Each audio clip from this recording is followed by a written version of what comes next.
Hey, thanks for joining me. We're going to continue Sundays in Space. I did a video on this series, 3 issues, not too long ago.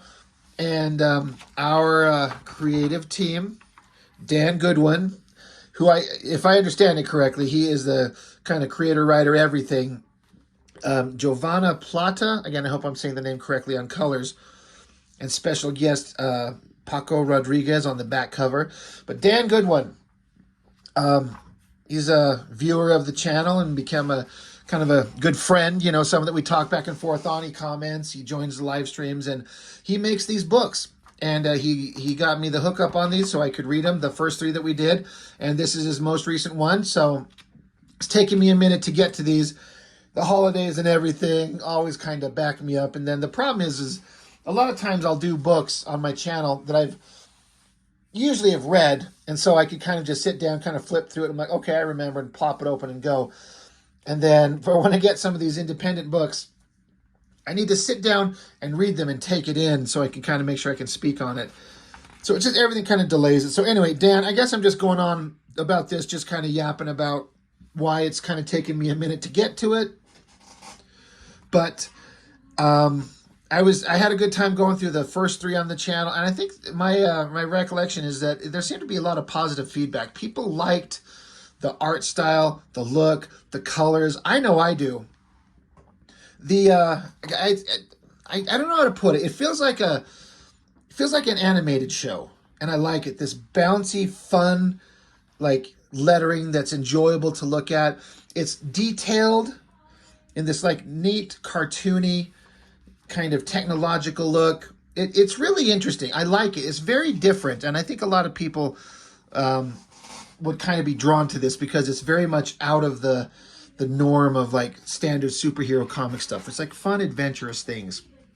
So you get a kind of a recap of the story so far. So this is issue 2 of 4. So again, Dan, I hope I get this right if I remember correctly. You sent me 3 issues that I did on the last video, and the 3rd of those that I got was issue 1 of this storyline. So this is book 2 of 4, as you say right there.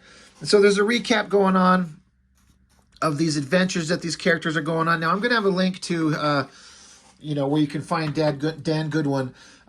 First and foremost, like, if you're interested in his books, like, for God's sakes, go buy him, hit him up, go check out his social media, follow up with him, pick up his books, support a guy, that's kind of the ultimate goal when I do these independent books. I'm very happy to do them all the time, but the ultimate goal is go buy their books, go see them, go support them. I don't think you'll be disappointed, especially if you just kind of look at this and if it kind of appeals to your sensibilities. It's worth it. So I'm kind of like, how much do I tell without just telling you everything about it and ruining the whole story? So you're like, oh, Rob showed the whole thing, I don't need to go pick it up. So Dan, I hope I'm doing good by you by putting it out there. And if I go over it, I know it helps to get eyes on it, and I'm happy to do it. I think your work's great, but I'm always like, damn, I'm telling too much. I want to leave something for people to buy the book and have something to kind of discover on their own. Anyway, but I like he'll do, Dan will do these like chapter breaks with a big title that's always in a kind of a different font that is kind of unique to the story. And again, doggy tricks. So you got like the font, the drawing, like a dog wagging its tail. It's really interesting. Like, I love it. And again, it's that similar, like, kind of like you put the title, logos, and text in the middle of this, like, technological, it's the same drawing, but colored differently. So it's a great, like, title page, framing your title to your story. And then you color it up different, and it kind of gives you a different vibe. So this story, it's another interesting use of color to show the characters back in time in the past and some of the things they go through. And then when you get back to the story, in real time, it's in like regular color. And the story goes back and forth where there's some lessons that are learned in the past that apply to things that happen in the future. So they talk about, like, this little character here has been bullied, And, you know, this guy is like, hey, dust yourself off. And she's like, he's too big, too strong. It's like, yeah, sometimes that happens, but you're smart. She's like, smart? Yeah, smart. That's right. When you can't beat them, outsmart them. So that's like a little bit of a life lesson to learn there. Sorry, I'm just kind of thinking about it as I go over it. And it goes into current day. And so their adventures that they get into, they do exactly that. They outsmart the situation that they're faced with here. So I like it as a story element. Like they keep flashing back to different things, like they're negotiating with these bad guys. And like he negotiates like, we're going to drop power to the sector or release the docks. Do that, you walk away clean. He's like, okay, fine, you win. And so the guy's like, always give him a way out. So he's like teaching. He's giving instruction. So you see that in the past, and that's how it applies to the story in the modern time. So it's a really interesting kind of, it's kind of inspiring me in kind of like a story kind of perspective. I like what it's doing here. It's very clever. I have a hard time writing stories that are kind of only told in a few pages. Like, so this little short story is told in what, 1, 2, 3, 4, 5, 6 pages. It's like a chapter. And you get all kinds of information, character development, and keeps flashing back to, again, past and lessons that were learned that are applied to the modern day. It's really well done. And again, this thing just is just visually appealing. I remember in the previous video looking at the comments that were said, there were a lot of people that seemed to be like, have never seen it, and they were saying that this is visually interesting. It's appealing. I like what we're seeing. Like, I like this robotic creature here that's had his body kind of torn apart. See all the little technological guts. Like, it's detailed but not overly done, so it's kind of confusing. It's just you can tell what you're looking at. Interesting use of borders, great coloring. Giovanna Plata, awesome on the colors. It just kind of works. And then it kind of ends with, you know, the characters having a conversation. You know, it all kind of comes together at the end. And it says, continued in Kick to the Head, which is the next chapter. So it's building on. So it's a little chapter about these characters and what they experienced. And then it ends, and then they're going to continue on into the next chapter. Speaking of, a Sundays in Space pinup, like this awesome digital painting by Giovanna Plata. And there is an Instagram right there. So go look her up. Very cool. A very neat vibe. Like, it's a very different artistic style from this, but I like that. It's, you know, having some variety. I did that in my last fan comic of He-Man. I had several pinups in the back, and I wanted a variety of styles. I mean, I don't care. I make it as different as possible to, you know, give it a different perspective. So I like that. That's really interesting. And again, as it said here, to be continued in A Kick to the Head. Well, here we are, A Kick to the Head. Here's that same kind of framing page, just colored differently. And it's 2 other characters, Alpha. You know, these are characters that have been introduced in the book before. And while those other characters were having their own adventures, here are these 2 guys. It's Kick and Flip. So while they're hanging out, they did, you know, they dropped off the team. So they're hanging out, and they're like, oh, hey, look, a space bank, this character. He's like, what do you say we rob it? And the lizard guy's like, as long as we get paid, and it looks like he's going to say, or you get shot, but it's like the lettering goes over to have him cut off saying the word, or you get shot. So anyway, tosses him like the car keys. He pulls a mask over his face. He's like, you're the getaway driver. I'll be right back. So he busts into the bank, and it looks like there's this long-ass line of people. I don't know if this is intentional. I'm just imagining this, but this little character right here, for a second, he kind of thought he looked like Earthworm Jim. So that's kind of funny. But they're hanging out. So he's sneaking his way, our character, he's sneaking his way, ducking behind cameras, hiding behind a newspaper, hiding behind a plant. Like this skinny-ass little fucking plant in the corner. And he's hiding to sneak his way to the vault, which is already open. So he's like, oh, well, shit, this will be easy. He gets in there, jackpot, and then it looks like he triggers an alarm, steps on something, the door slams shut, the alarms go off. So he's calling to his buddy, like, Flip, are you there? And then you hear the other guy, the lizard guy that's out by the car.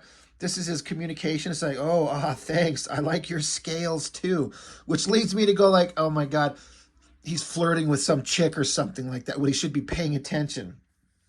But there's this like tentacled arm coming up behind him in the vault here with the stereotypical bags of cash with the like the dollar sign on them. Like it's great. It reads like you know exactly what it's supposed to be.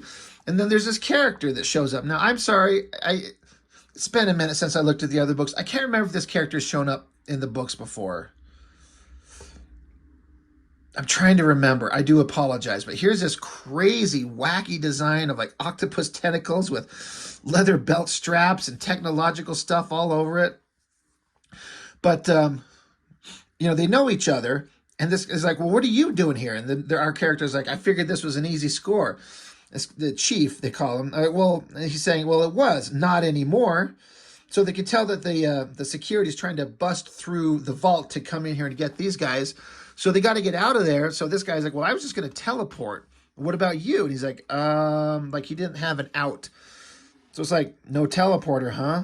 A wish, already used it. Invisibility cloak, time travel. Well, you're in a jam, but since you run with Red's crew, I got you. So that's funny. Like there's all these options to use, and he doesn't have any of them. Like, all right, I'll get you out of here. Meanwhile, back to the lizard guy. He's outside, totally hitting on hot lizard sexy girl. You're going to call me? And he's like, space, yeah, I'm going to call you. Now, I do believe space is their kind of way to fill in the word for saying fuck, as in saying fuck, yeah, I'm going to call you. But it's space, yeah. He's got little heart emoji kind of things in his eyes, like he's totally Twitter-pated. Meanwhile, teleported out. The character gets out, and then the bank blows up. And our guy, he's like, you're throwing game in the middle of a heist? And the lizard guy's like, I wasn't counting on you making it anyway. So that was funny. That made me laugh out loud. But then the lizard guy's like, you guys blew up the bank? And they're like, well, they blew it up trying to get to us. So, you know, our guy here, he's like, Chief, can you like not and he's like, tell Red, like the leader of their group, isn't this what happened back on that muscle planet? Yeah, kinda, maybe. And they're like, well, look, kid, maybe you should give up this outlaw lifestyle. Like, you know, maybe you're not good enough. Maybe you're not cut out for this. So they're, you know, they're having little kind of lessons going on here. Anyway, they're zipping away on the car, you know, getting off the planet. And so our guy here, he's like, I'm going to go to Monkey Planet, going to face the trials. Then I'll be the best swashbuckling outlaw in the universe. And it's like, our guy here, he's thinking about, I'm going to go basically learn how to be an outlaw, how to be a good outlaw. And he's like, got these little thought bubbles of this like awesome version of himself with like knife in the mouth and laser gun and almost like a pirate outfit, just imagining himself being awesome. So that's funny. That was a fun little adventure thing. Kind of a well-constructed idea of a story. Another pinup of the character. Jerome, I'm sorry, Cabanaden. I'm sorry if I'm butchering the shit out of your name. I'm going to put this up close to the camera so people can see. There's an Instagram. Interesting pinup. Again, a very different art style. I like these, if it shows up on camera, these kind of, can you see these dot patterns? Probably, I'm sure, added digitally. It kind of gives it like an older comic kind of vibe, kind of an older look, which I like. You know, it's a different, you know, it's the characters from the book, but a different art style and a different vibe, and it works. So that's really cool. So anyway, yeah, once again, go check out Jerome's page. Very important. And then, you know, continued in Wizzues, Wizzues. Fox learns her miraculous recovery from injuries suffered on Zelzania comes with a price. Stuck on a QA ship with Red and Indy, a wizard crawls her mind offering devilish gifts. A wizard crawls her mind offering devilish gifts. If they're going to make it, she'll need to pull it together or use her new gifts. So you got the character out in space, and so, you know, they said they're going to run across a wizard. So here's this kind of colorful little splash of a guy's hand coming through into space. And then it does another kind of we're magically seeing things in different times, and the coloring is showing you different levels or different different scenes, with the coloring kind of in showing that and enhance, in God, why can't I use my words are not functioning tonight? Good Lord. The coloring is kind of indicating different scenes that we're looking at, where this is what's going on right now, and this is another time, another place. So, busting someone out of jail, there's a little bit of a conflict going on about what they should do, how they should do it. There's we don't want to be violent, but it's going to get violent real quick. I like this part where they're hand him off a knife. This is for defense only. And he's yeah, that's up to them. Here they come. Here comes these guys that they're fighting. And I like this shot where the guy's twirling the knife. That I almost call it animation, but it kind of is. Drawings like this, it looks like it's moving. And that's kind of tricky. It's tricky to do. It's harder to do than you would actually think. But that works really well. I also like the sound effect, the big rip sound effect to kind of show, it's a good use of sound effects. I don't use sound effects in my books very much because I think they kind of bug me. I use them very sparingly, but that's a really interesting way. And in this kind of comic, it works really well. But they didn't want to do violence. Well, the one doesn't want to do violence.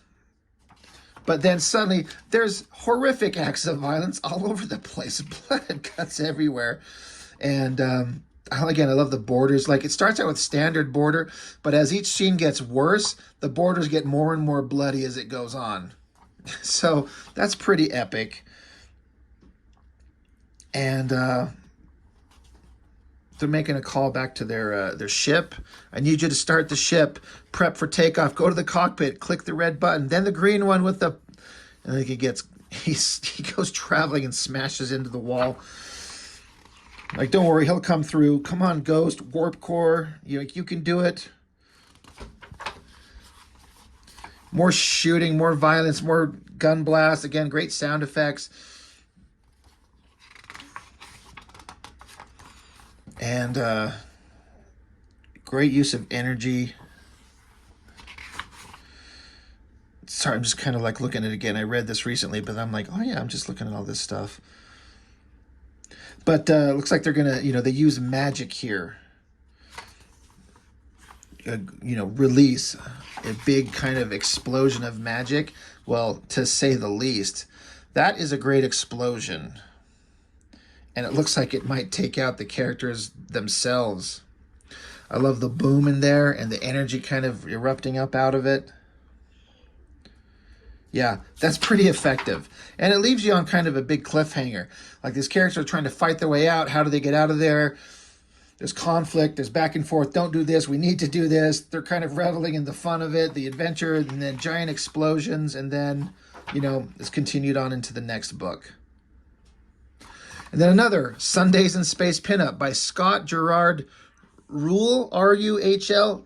Scott, I apologize if I butchered your name. I'm guessing that's how you say it. I like this again. It's kind of an old school, almost newspaper strip kind of style is what just kind of jumps to my mind. I hope that's kind of correct. Simple, cartoony, fun. It reads really easy. It's visually very attractive. I like the kind of blobby shape of the colors in the background. The planets, the bullet casings even coming out of it like that. It's really interesting. I like it. And again, very different from everything else in the book. So you get to see some visual variety. Same thing here. Sundays in Space by Uncle Jerk. Go look up Instagram at Jerk Comic. Pretty awesome giant fist holding the wizard, the staff, the pipe, the hat.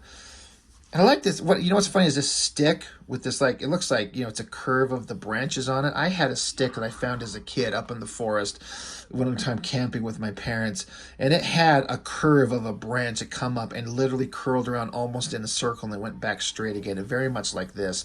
That's really interesting. But, and this hand, I'm not saying this is a negative. It looks reminds me of the way Sam Keith would draw things. And I say that as a positive. That's very interesting. I like that. So, very interesting stuff. And then we got more awesome advertisements. M80 warp cores, caution, explosive. Captain Red, smoothest man alive. Now the world's smoothest outlaw secrets can be yours free. Doggy Tricks by Captain Red. Vacation in the landfills of Kobakor 8. That's funny. Like, freaking robots having a vacation. God, pull my book apart. In a landfill? That's gross. And it's awesome. But, like, robots wouldn't care.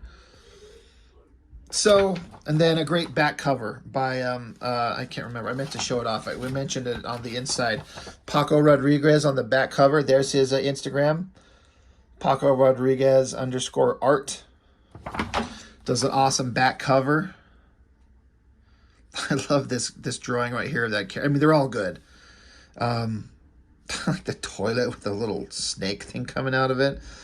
Kind of just looking at all these little awesome little intricate little details all over the place. Great back cover. So another fun adventurous book. Very different than your standard superhero stuff, but you can find superhero shit everywhere. Like, why not look at something different from everybody? Fun, attractive colors and designs. You know, it's really, again, I've said this a lot of times about stuff. Like, sometimes I don't have the vocabulary to explain what it reminds me of or what it's similar to. But it's very different. I know, like, back when I was a kid in, like, junior high, I think kids would have loved this shit. I think of the kids that I knew, like, if they didn't like X-Men comics, but they would like this because it's very different and fun, and this is the type of stuff people would want to draw on their Trapper Keepers and their notebooks and shit like that. It just kind of screams at kind of a broad appeal to everybody, as opposed to like the very insular kind of superhero comic fan base. This has kind of got an appeal to a more wider audience because it's just kind of fun and breezy and accessible. So anyway, Dan Goodwin. Doghouse 059, and then Giovanna Plata, that's their Instagrams. Go look them up. But Dan, thank you for getting me this book, and thank you for always being like a supporter and a friend, and I appreciate everything, man. And your books are great. Please keep making them. I see them on your Instagram all the time. And I'm always kind of fascinated to see the process. I remember seeing several of these pages in process as you were doing it before you got them printed up. There's a little part of me that's like, I love the coloring in these, but when I see your black and white drawings, because that's all I do is just black and white. Like, I wish I could see more of these in a black, like, if you ever did a Kickstarter or something like that, you need to offer a variant edition that's just the black and white line art. Because again, I'm not saying that as a negative on the colors at all. It's just that my eye likes to see the black and white line work sometimes. Something about it's just appealing to me, just on a personal level. But these things look great. So Dan Goodwin, thank you. Appreciate it. And I'll have the links to his social medias and stuff like that. So you can, if you're interested in his books, hit him up and go buy a copy of them. Get the whole set. Hook the man up. So that's everything I've got for now. So thanks for joining me. As always, I appreciate it, and see you next time.